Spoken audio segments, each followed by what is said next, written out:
How about this? Mr. DJ back on the 70s YouTube channel, and boy, let's go to Billboard's Hot 100. We're going right smack into the summer of 1972. Billboard's Hot 100 of July 29th, 1972. Let me give you the top 5 hits from that week. Daddy Don't You Walk So Fast by Wayne Newton at number 5. Duncan Shane, he did that in 62. He did a version of Red Roses for a Blue Lady in 65. And Daddy Don't You Walk So Fast, one of his biggest hits. And If Loving You Is Wrong, I Don't Want to Be Right by Luther Ingram at number 4.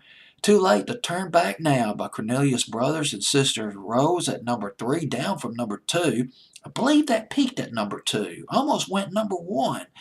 Looking Glass rather, with Brandy at number 2, and Alone Again Naturally by Gilbert O'Sullivan, managed by Gordon Manning, who also managed Engelbert Humperdinck, discovered Engelbert Humperdinck, kind of, and Tom Jones, Gordon Manning, and managing Gilbert O'Sullivan. But let's go down. My goodness, I clicked off the charts. Let me go to it again.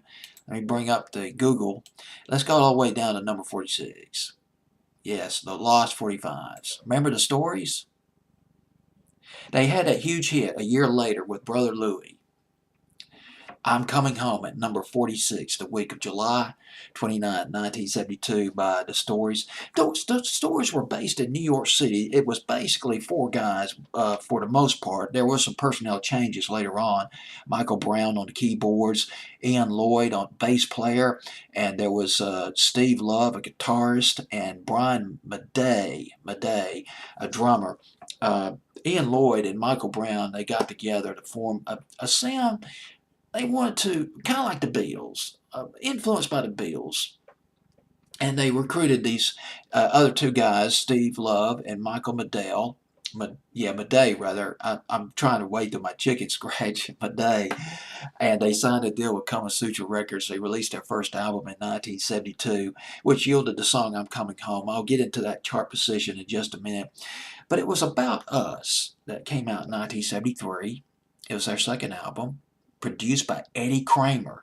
Eddie Kramer, who later produced hit albums by Kiss. I remember reading about Eddie Kramer when Peter Criss came out with this great autobiography. Peter Criss of Kiss came out with this great autobiography that I read about 4 or 5 years ago. He talked about Eddie Kramer.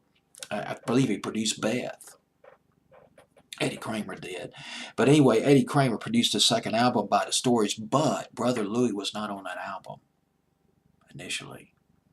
Brother Louie, though, went to number 1 in England by Hot Chocolate. They did a version which topped the UK charts in 73.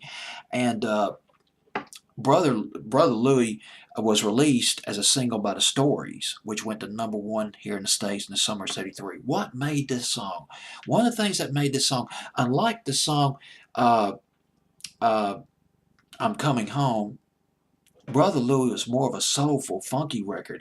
Indeed, it was the bass player who came up with that Motown-sounding bass line. And it was a new bass player they added. His name was Kenny Aronson. That helped make this record. Make that record, Brother Louie. But we're in the summer of 72 now. Let's go back to the summer of 72. I'm Coming Home at number 46, up 3 from 49. A slow mover. It peaked at 42. It was played on some of the radio stations across the nation, did well in some markets, but was not a national hit. But it was on Billboard's Hot 100 for 3 months, 12 weeks. And the song by The Stories, I'm Coming Home, on Billboard's Hot 100 back in the summer of 1972.